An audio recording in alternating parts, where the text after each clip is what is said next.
Okay, so this is our first part on editing our Weebly website. The first thing that Weebly is going to ask you to do is to select your domain name. Your domain name is your web address or your URL, which is the Uniform Remote Locator that you are going to give to your students and other people to find your web address.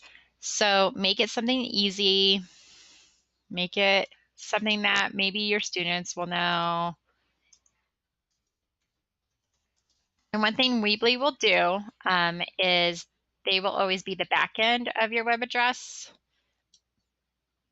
for the free version. Now, if you upgrade, you can get rid of that and I could just be greenpaint.com.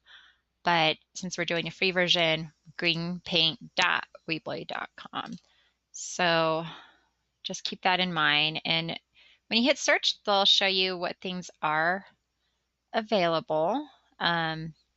So you want to do the subdomain for the free. So down here, professional domains, probably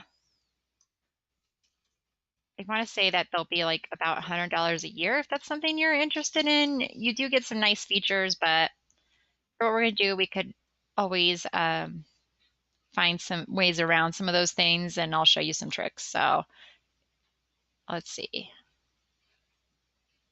There we go. So greenpaint2.weebly.com is available. So hit choose, and that's going to be my website name, greenpaint2.weebly.com. So I click done.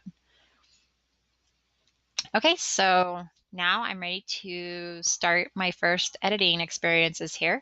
I think what we'll work on next is setting up a home page and what types of things we could think about that need to be on the home page for our students.